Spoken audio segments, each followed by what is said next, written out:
I always thought the worst moment of my life would feel like slow motion, like in the movies. Instead, it happened in a blur of sound and color that my brain refused to process. The creak of our bedroom door, her sultry laugh mixing with his deeper chuckle, and then silence. Dead silence. My name is Toby, and until that moment, I'd been a happily married man of 8 years. I'd left work early, picked up those fancy French pastries Solstice loves from the bakery downtown, and driven home to surprise her. Funny how life works sometimes. The pastry box dropped from my hand as I stood in the doorway. My wife tangled in our Egyptian cotton sheets with Randy, our new neighbor from 3 houses down. The same Randy who'd borrowed my pressure washer last weekend. The same Randy whose wife Georgia had just joined Solstice's Precious Book Club. Jesus Christ! Randy scrambled for his clothes, but Solstice just lay there, propped up on one elbow, watching me with an expression I'd never seen before. Almost bored? You weren't supposed to be home until tomorrow, she said, as if that explained everything. I opened my mouth, but no words came out. My throat felt like I'd swallowed glass. Toby, look, this isn't... Randy started, but Solstice cut him off with a laugh. Oh, stop it, Randy. We might as well be honest. She sat up and holding the sheet to her chest, but her eyes were cold. He gives me what you can't, Toby. You're too predictable. Always have been. Predictable. The word hit me like a physical blow. 8 years of marriage reduced to a single dismissive adjective. Randy had managed to get his pants on and was edging toward the door, face red. I need to... Just go, I said. My voice sounded strange, distant, like it belonged to someone else. He practically ran down the stairs. I heard the front door slam, followed by the sound of him sprinting across our perfectly manicured lawn. The lawn I'd spent every other Saturday maintaining, because that's what predictable husbands do. We should talk about this, Solstice said, reaching for her silk robe. You're obviously upset, but I turned and walked away. Down the stairs, past the scattered pastries that had spilled across our hardwood floor. Out the front door into my car. I drove without destination, my knuckles white on the steering wheel. Hours later, I found myself parked outside our house again. The bedroom light was still on. I could see Solstice's silhouette moving around, probably on the phone, probably damage control. My phone had 17 missed calls and 12 text messages. I didn't read them. Instead, I reclined my seat and stared at our bedroom window, remembering how proud we'd been when we bought this house. How we'd christened that bedroom our first night here. How many mornings I'd woken up early just to watch her sleep, thinking I was the luckiest man alive. Predictable. The word echoed in my head as I lay there, rage and grief wrestling for control of my heart. She'd meant it as an insult, a dismissal of everything I was. Everything we'd built together. But as I watched her shadow move across the window, something shifted inside me. A cold clarity settled over my thoughts. She thought she knew me so well, had me so perfectly figured out. Predictable Toby. Reliable Toby. Safe. Boring Toby. I smiled then, for the first time since opening that bedroom door. It wasn't a happy smile. Tomorrow I decided I would start proving her wrong. And for once in my life, I had absolutely no idea what I was going to do next. You look like shit, Daryl said, sliding a beer across his kitchen counter to me. 3 days had passed since I'd caught them, and I hadn't slept more than 2 hours at a stretch. Thanks for the observation. I took a long pull from the bottle. And thanks for letting me crash here. That's what friends are for. Daryl leaned against the counter. Have you talked to her at all? Just text. She wants to explain everything. Says I'm overreacting. I pulled out my phone, showing him the latest message. It was a mistake. Please come home so we can work this out. I miss you. Classic. Daryl shook his head. And Randy? Avoiding me like the plague. Practically dove into his car when he saw me at the gas station yesterday. I managed a hollow laugh. Guess I'm not as predictable as they thought. What are you going to do? Before I could answer, my phone buzzed. Another text from Solstice. The neighborhood BBQ is tomorrow. Everyone's asking where you are. Please don't make this awkward. She's worried about appearances, I said, feeling that cold anger rise again. Always has been. Her precious reputation means everything. Speaking of appearances, Daryl said carefully, Georgia stopped by my place yesterday. Randy's wife? She was asking about you, seemed concerned. That got my attention. What did she say? Just that Solstice told everyone you're away on business. She's keeping up appearances, hosting her book club meetings like nothing's wrong. Georgia seemed, I don't know, suspicious maybe? I was about to respond when my phone lit up with a notification. An email from our shared cloud storage, warning that space was running low. I opened it absently, then froze. What is it? Daryl asked. Just something I need to check. I pulled up the cloud interface on my phone. Solstice had never been great with technology. She still used the same password for everything, including our shared cloud account. I scrolled through recent uploads and there it was, a folder of photos from her phone, automatically backing up. Holy shit, I whispered. What? I showed him the screen. Messages, photos, calendar entries, all documenting not just her affair with Randy, but hints of something else. Someone else. Look at this, I said, pointing to a text conversation with someone saved only as M. Last Thursday was amazing. Same time next week? Could be innocent, Daryl offered, but his tone said he didn't believe it. Yeah, sure. Just like these photos are innocent. I scrolled through them quickly, my stomach turning. And look at the timestamp. Last Thursday, I was in Seattle for work. Toby, Daryl said quietly, what are you thinking? I looked up at my oldest friend, seeing the concern in his eyes. I'm thinking it's time to be unpredictable. Be careful, man. Whatever you're planning, I just need to know the truth. I cut him off. All of it, before I decide what to do next. My phone buzzed again. This time it was Tessa, another neighbor. Book club at your place next week. Solstice is so excited, says you'll both have a special announcement. I stared at the message, something clicking into place. The book club. Solstice's sacred social circle. Her carefully curated image, her reputation, her whole world wrapped up in those weekly meetings. Actually, I said slowly, I think I know exactly what I'm going to do. Daryl studied my face. Should I be worried? No, I said, and for the first time in days I felt something like purpose. But Solstice probably should be. The mystery of M didn't take long to solve. I was sitting in my car outside our house watching Solstice leave for her yoga class when I saw him. Mateo from next door waiting until she'd driven away before slipping out his side gate and heading to work. The same Mateo who'd helped me install our backyard fountain last summer. My hands shook as I pulled up the cloud photos again. There he was, in shots I wished I could unsee, dated just last week. The betrayal wasn't just double now, it was multiplying like cancer. I went inside knowing I had 2 hours before Solstice returned. The house felt different now, every surface holding memories I couldn't trust. I headed straight for her home office. Her laptop was password protected, but again, Solstice was predictable. Our anniversary date worked on the first try. I started digging. Jesus Christ, I muttered, scrolling through her email drafts. One caught my eye, never sent. Dated 3 months ago. Sometimes I wish Toby would just disappear. He's so... there. Always there. Like furniture. Randy makes me feel alive. And Mateo... God, Mateo makes me forget I'm even married. The printer hummed as I made copies of everything. Messages, photos, calendar entries with suspicious gaps. I was building a file that would destroy her carefully constructed world.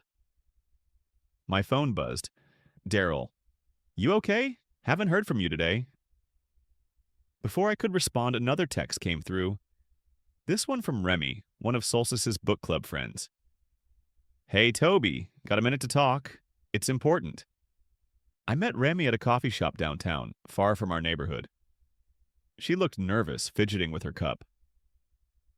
I probably shouldn't be doing this, she said, glancing around. But you deserve to know. Things things aren't right with Solstice. What do you mean? The book club isn't just a book club anymore. It's become this weird, I don't know, like a cover for things. She brags sometimes when she's had too much wine about her adventures. My throat tightened. Adventures? With Randy mainly. But there are others she hints at. She thinks it's all so sophisticated, like we're living in some steamy novel. Remy looked disgusted. Georgia doesn't know yet about Randy. None of us had the heart to tell her. Why are you telling me this? Because I've watched you two for years. You're a good man, Toby. And because... She hesitated. Because Solstice is planning something at the next book club meeting. She's going to announce that you're leaving her. Said she's taking control of the narrative. I felt cold all over. When's the next meeting? Next Thursday, at your house. Remy touched my hand briefly. Whatever you're going to do it fast. Back home, I spread everything out on the guest room floor. Messages, photos, timeline. The evidence of my wife's double life, no, triple life, laid bare in digital paper trails. My phone buzzed again. Georgia? Toby, is everything okay? Randy's been acting strange, and Solstice keeps making these odd comments. I stared at the message for a long time. Then at the scattered evidence around me. Then at the book club invitation sitting on the dresser. Join us for an evening of literary discussion and special announcements. The plan that had been forming in my mind suddenly crystallized. Solstice wanted to control the narrative? Fine. But she'd forgotten one thing. I knew all her passwords, all her secrets, all her lies. I started sorting the evidence into 8 neat piles, one for each book club member. By the time I finished, my hands had stopped shaking. Let her try to control this narrative.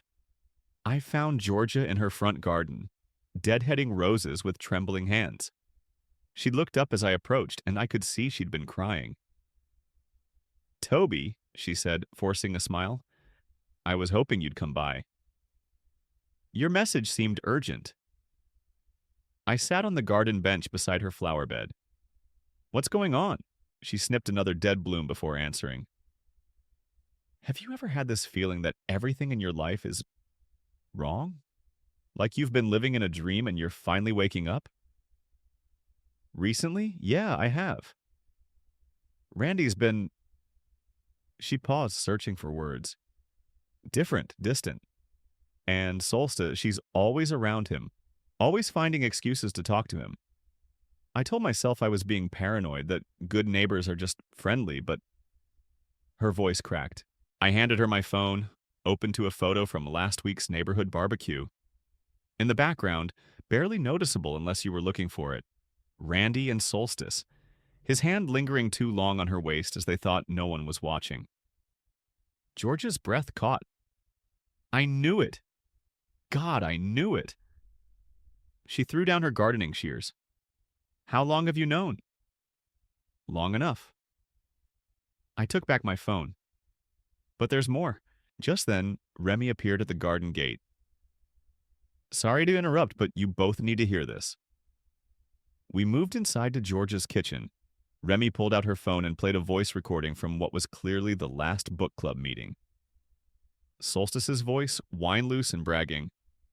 It's not just Randy. A woman has needs, you know. Mateo's been so... attentive.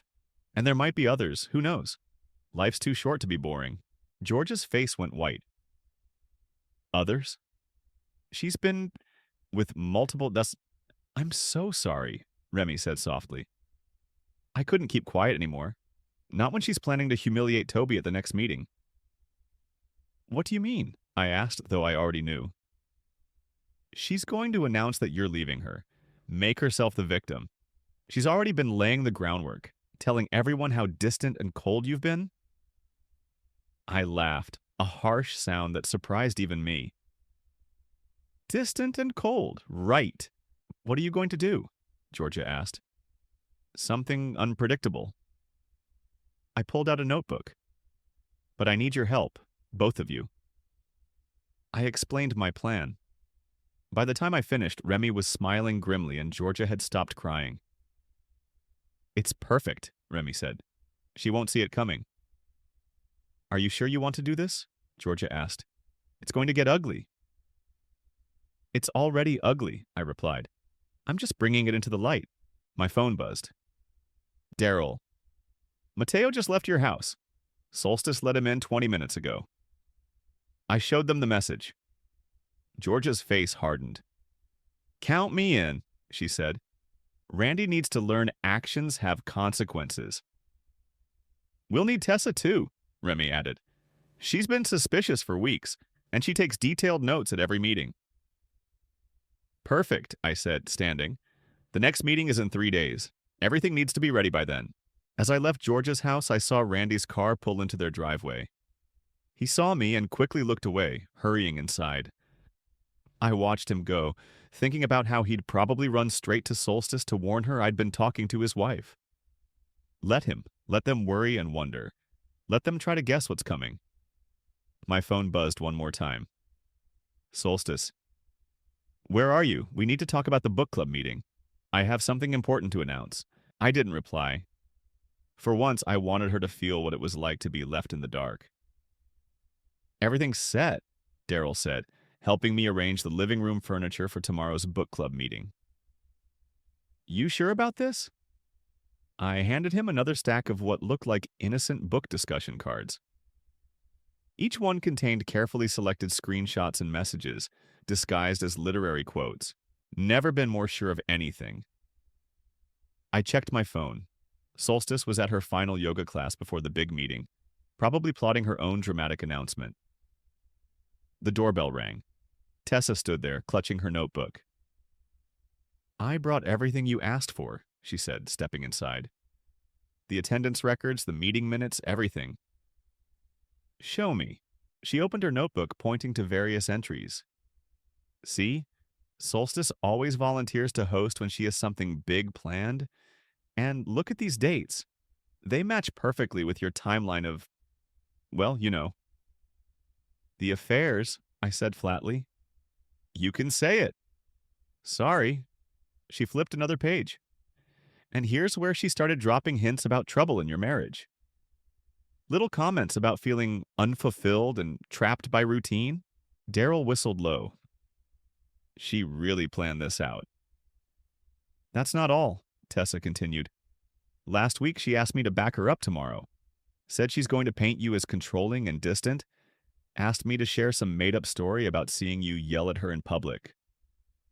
My hands clenched. And what did you say? I said yes, of course. She needed to think I was on her side. Tessa looked at me apologetically. But I won't do it. Not after what Remy showed me. My phone buzzed. Georgia. Randy's getting suspicious. He keeps asking why I'm being quiet. What should I do? I texted back, act normal, just one more day. Remy's bringing the wine, Tessa said, arranging the discussion cards. Lots of it. Solstice always talks more when she drinks. Perfect. I checked my watch. Daryl, you'll be next door at the agreed time? He nodded. With my phone ready to record everything, just in case things get messy. They will, I said. That's the point. Another text, this time from Mateo. We need to talk. Please. I showed it to Daryl. Looks like someone's getting nervous. Good, Tessa said with unexpected venom. He should be. They all should be. The front door opened. Solstice returning from yoga. We quickly arranged ourselves to look casual, like we were just planning a normal book club meeting. Oh, Solstice said, surprised to see people there. I didn't know we were having a planning session, just helping set up, Tessa said smoothly. Since tomorrow's such a big night. Something flickered in Solstice's eyes. Yes, it is. She turned to me. Toby, honey, can we talk privately? Actually, I need to get going, I said, gathering my keys. Lots to prepare for tomorrow. Her face tightened almost imperceptibly. But don't worry, I said, giving her my best predictable smile. Everything's under control. Outside, Daryl caught up with me. That was cold, man. You should see what's in those cards, I replied. That's cold. Just be careful tomorrow. When people get cornered, they get dangerous. I looked back at the house, where Solstice was probably already calling Randy or Mateo, trying to figure out what I knew. I'm counting on it, I said. The more defensive they get, the more they'll reveal. My phone buzzed one final time. Remy, wine's ready. Extra strong batch, just like we discussed. Tomorrow's going to be interesting. I smiled, thinking of the cards waiting on the coffee table, each one a carefully planned detonation in Solstice's perfect world. Interesting, I muttered. That's one way to put it. The book club members arrived one by one, each carrying their usual bottles of wine and snacks. Solstice played the perfect hostess, but I could see tension in her shoulders as she greeted everyone. Such a lovely evening for announcements, Remy said pointedly, setting down her special batch of wine. Georgia arrived last, pale but determined. Randy had tried to come with her, claiming sudden interest in their reading selection, but she'd shut that down hard. Ladies, I said once everyone was settled. Before we start discussing the book, I thought we could try something different tonight.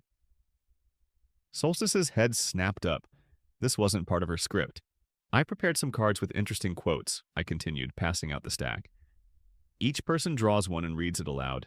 Then we can discuss interpretations. That sounds fun, Tessa said quickly before Solstice could object. I'll go first. She drew a card and read, I've never felt so alive as when I'm with you. Oh, how romantic. What book is this from? Keep reading, I said quietly. Meet me at the usual spot. Randy will be at work until 6. Tessa's voice faltered. Oh. The room went dead silent. Solstice's wine glass froze halfway to her lips. My turn, Remy said, drawing a card. Last Thursday was amazing. Mateo, you make me forget I'm even married. Solstice stood up abruptly, but I was faster. I blocked her path to the cards. Sit down, I said calmly. We're just getting started. These aren't book quotes, she hissed. What are you doing? Being unpredictable, I replied. Isn't that what you wanted? Georgia's hands shook as she reached for a card. I wish my boring husband would just disappear, she read, her voice breaking. Randy knows how to make a woman feel special. Stop this, Solstice demanded. This is ridiculous. Is it? I pulled out my phone. Should we discuss the photos instead? The ones with timestamps? The calendar entries? You hacked my phone? She tried to sound outraged, but fear was creeping into her voice. No need to hack. You never changed your passwords. Predictable, remember? Tessa drew another card. Don't worry about Georgia, she read. She's too naive to suspect anything. Georgia stood up, tears streaming down her face. How could you, both of you? I thought we were friends. Georgia, wait. Solstice reached for her, but Georgia jerked away. Don't touch me! Don't you dare touch me! She grabbed her purse. I want a divorce, she announced to the room. Randy can have his freedom. And you, she turned to Solstice, can have your precious book club. I'm done. The door slammed behind her. Through the window, I saw Daryl step out of the shadows, phone recording everything. My turn, I said, picking up the last card. Sometimes I think Toby suspects, I read, but he's too predictable to ever do anything about it. Solstice sank back into her chair, all color drained from her face. You've ruined everything, she whispered. No, Remy said, standing. You did that all by yourself. She turned to the others. Anyone else feel like leaving? One by one, they gathered their things. Tessa paused at the door. For what it's worth, Toby, none of us will back up her story about you being controlling. We know the truth now. Soon it was just us, sitting in the wreckage of her carefully constructed social life. Through the windows, I could see neighbors peering out, drawn by Georgia's dramatic exit. What happens now? Solstice asked, her voice small. I stood up, straightening my jacket. Now? Now I become very unpredictable. Starting with moving out.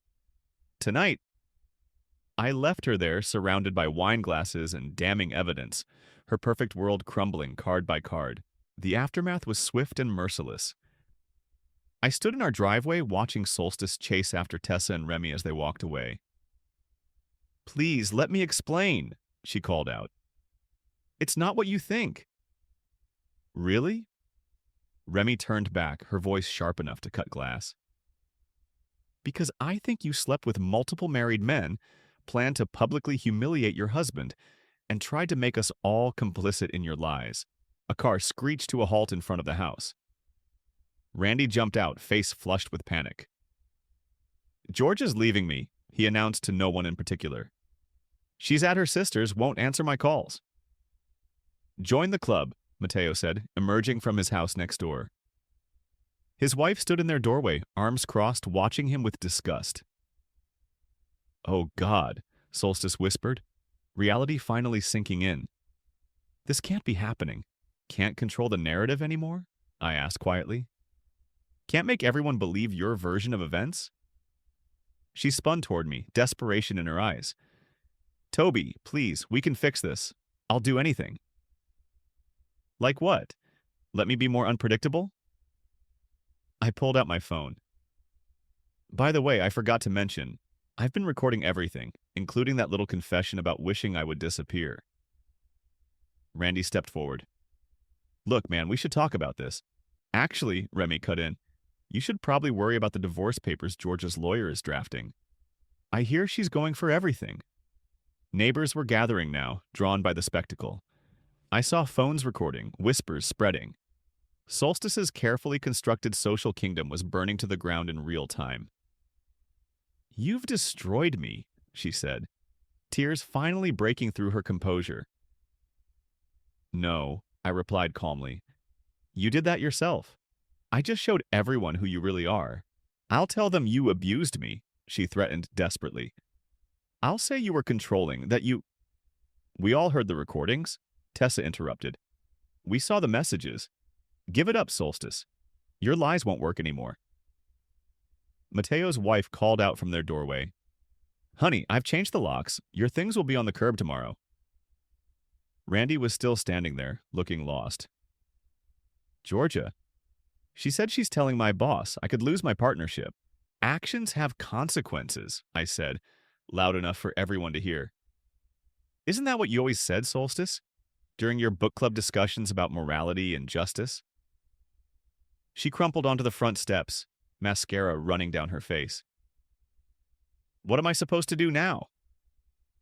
"That's not my problem anymore."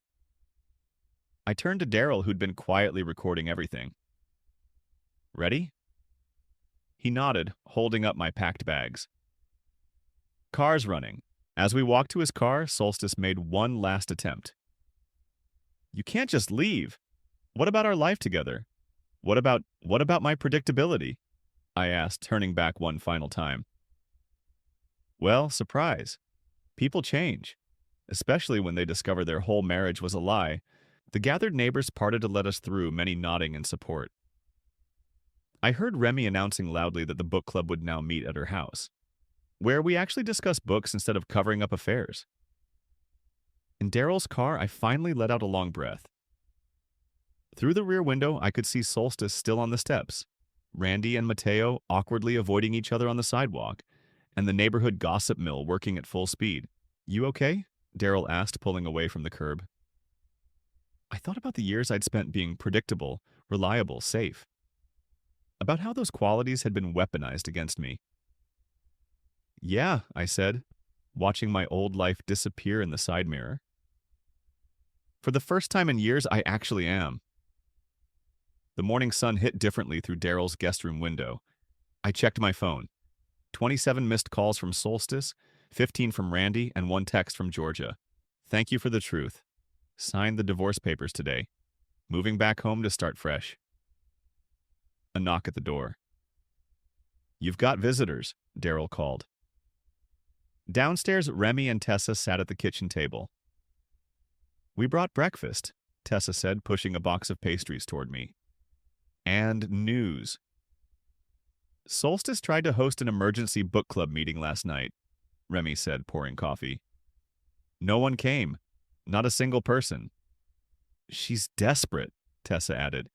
Keeps trying to spin it, but everyone's seen the evidence. Her sister called me this morning, asking what really happened. Apparently, Solstice told her you had a mental breakdown. I laughed, surprising myself with how genuine it felt. Of course she did.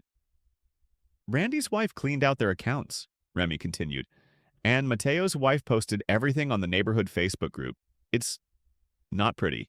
Speaking of not pretty, Daryl said, checking his phone, you might want to see this. He showed me a video.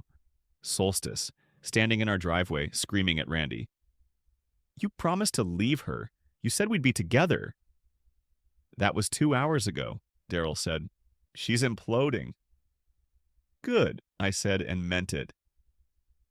The doorbell rang. Through the window, I saw our real estate agent, Karen. I have the paperwork, she said, joining us at the table. The house is worth more than you thought. In this market with a quick sale, she named a figure that made me blink. Split it with her? Tessa asked. No, I said firmly. She gets what the prenup specified. The rest goes to starting over. Karen smiled.